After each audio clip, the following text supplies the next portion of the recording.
मयि श्री गुरुवे नमः। त्वमेव माता च पिता त्वमेव, त्वमेव बन्धो च सखा त्वमेव, त्वमेव विद्या द्रविणं त्वमेव, त्वमेव सर्वं मम देव देव, त्वमेव सर्वं मम देव देव। सद्गुरु देवनो देव।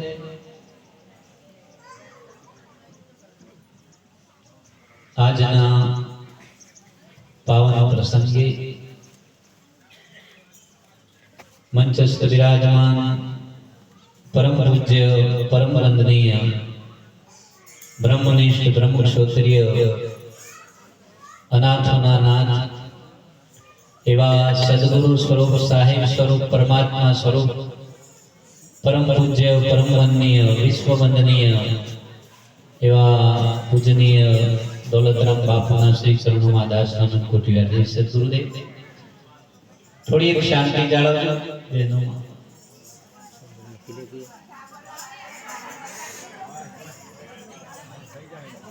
થોડી શાંતિ જાળવો.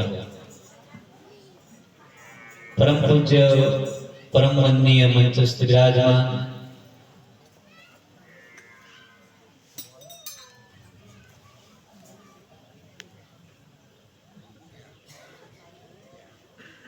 પૂજ્ય બાપુના દીકરી એવા વિશ્વ ભારતીજી મહારાજના ચરણમાં દાસ સંસ્કૃતિ હૃદય છે ગુરુદેવ માતાશ્રી ઉપસ્થિત સર્વે મહાનુભાવોના ચરણમાં દાસ સંસ્કૃતિ હૃદય છે ગુરુદેવ. આજે ડામડી ગામની અંદર આપણા સંત શ્રી નરેશ બાપુના દેહ વિલયની આજે પુણ્યતિથિ નિમિત્તે આપણે મળ્યા છીએ. खूब खूब धन्यवाद है बाबा. महापुरुषे एक वाणी में लख्યું कि जब तू आयो जगत में जग हसे तुम रोई, पर करनी ऐसी कर चलो कि तुम हसो जग रोई. एवी अद्वैत करनी अमाप करनी એવું ભવ ભવનો બાથો ભેગું કરી અને આપણા વચ્ચેથી ગયા છે એવું કહેવાય ના, પણ દેહથી હાજર નથી એવા વંદનીય નરેશ બાપુના નિમિત્તે આપણે બધા મળ્યા છીએ. એ ભજન એમનો આભાર છે બાપ, કારણ કે મેં તો ઘણી વખત એમનો અનાયાસે પરિચય મેળવેલો છે કે એમનું ભજન ખૂબ શક્તિશાળી હતું બાપ. એમનું ભજન ખૂબ એવું હતું, પણ ગામમાં શું છે દેવ ભાગ મળે એટલે ગામમાં કદર થતી નથી. ગામમાં કોઈ ભગત હોય મંદિરમાં પૂજારીમાં મેલો ને એની કોઈ કદર ના હોય, પણ બહારથી કોઈ બાપુ આવ્યા હોય ને કે આ બાપજી જબર છે, કારણ કે ગામના ભગતની કોઈ કદર થતી, કારણ કે દેવ ભાગ મળે પશુ બધા કહે કે બાપજી હતા પણ હાજરમાં કોઈ ઓળખી શકતું નથી બાપ. એટલે खूब एमनी एवी भजन की कमाणी है.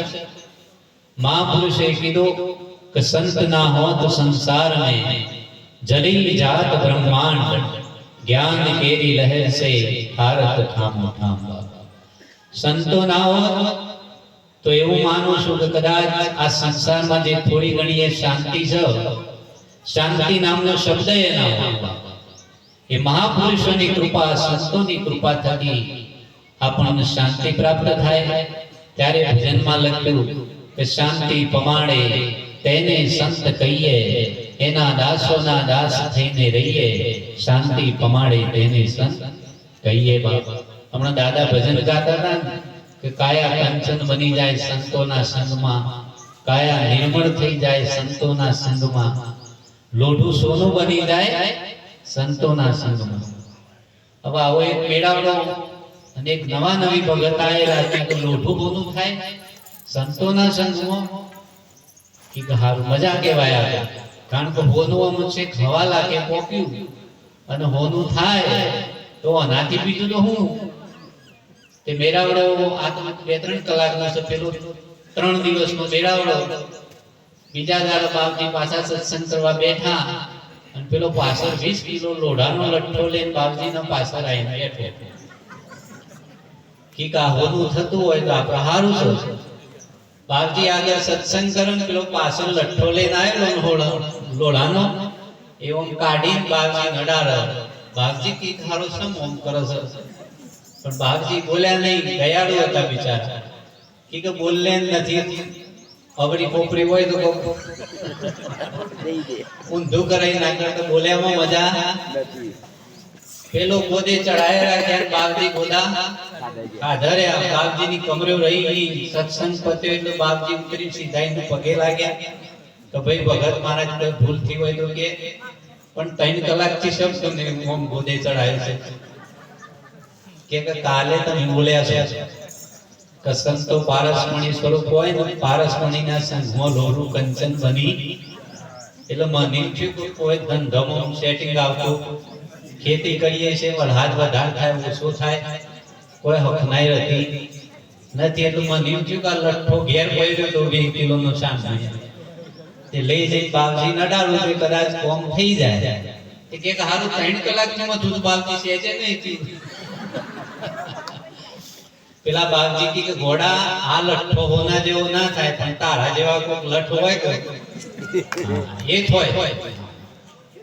જેસલ છેલ્લું કાટ ખાઈ ગયેલું લોરું હતું મોકા પૈસા તોય હોનું થઈ ગયું. આજે જેસલના નામે શ્રીફળ હોઠવી નારિયેળ ચડ્યું. સાહેબ એના નામની બાધાઓ રખોય, લોકો એ ના પાડે હેડતા જોય અને બાધાઓ સફળે જ હોય છે. લેવો વિચાર કરો તો એક પાપીમાંથી પીર થઈ ગયા. આમાં આપણો તો એકલો કર્મ નહીં કર્યો, ખૂબ વિચાર કરવાની જરૂર છે. તો એ આપણને કોઈ રોમ રોમ કેવાય તૈયાર થતું નહીં. આ વારી મળે તો કોઈ ફોર્મમાં જય શ્રી કૃષ્ણ બોલતા ના આવડે, કોઈ તો એ આપણને ના બોલે તો હું છે મોટો ખોટો આવે. સહી લાઈનમાં કચરો ભરણો છે જોવો. એટલા મહાપુરુષો એના માટે આયા છે. અને એટલું મહાપુરુષે લખ્યું કે પશુ ગળતા તને નર ગળ્યો, ભગવાન ભૂલી ગયો સિંહ ને પૂંછ, હરિ ગુરુ સંતની ભક્તિ વિના બડી દાઢી બડી તારી મૂછ. બાપ આ મહાપુરુષો એક માણસ બનાવના, અને માણસ થઈ જાય તો પછી ને ભગવાનનો ફરવા ના કરો, ભગવાન એના કયો આવો. વિચાર કરજો. જેસલ માનવ ધર્મ ચૂકી ગયો તો એ માનવતાના પદ ઉપર આવી ગયો એટલે તરત સાહેબ પાટલી બદલાઈ ગઈ. એમાં મહાપુરુષો આપણને એવી અપાર અમામ વસ્તુ આપો છો બાપ કે જેના થકી આપણી કાયાનો ઉદ્ધાર થઈ જાય, આ જીવનનો ઉદ્ધાર થઈ જાય. એવી મહાપુરુષોની ખૂબ અમી દ્રષ્ટિ આપણા ઉપર બની રહે. પૂજ્ય વંદનીય બાપુ આપણા વગણી પધાર્યા છે. પહેલા તો સર્વશ્રેષ્ઠ પૂજ્ય વંદનીય બાપુની વાણીનો આપણે બધા લાભ લઈશું. એમ બાપુનો આદેશ થયો તો 2 શબ્દો બોલવા માટે મેં કંઈક બોલ્યો છું. કદાચ આગળ પાછળ હોય તો બાપુ સેટિંગ કરી લે. એટલે આટલું કઈ મારી વાણીનો વિરામ કરું છું. બોલો સદગુરુ દેવ, પૂજ્ય દોલતરામ બાપુ. હા, એક આમંત્રણ લઈને હું આવ્યો છું. આવતીકાલે ચોટાસણ આશ્રમની અંદર ધર્મ ધજા આરોહણ નિમિત્તે વર્ષગાંઠનો દિવસનો સંત મેળાવ્યો છે. આવતીકાલ સવારે એટલે આપ બધા સંતોનું મારું હાર્દિક પત્રિકા એ લાયા છે. પધારનાર સંતોનું અહીંયાથી પત્રિકા મેળવી લેવા માટે વિનંતી છે. બોલો સદગુરુ દેવ.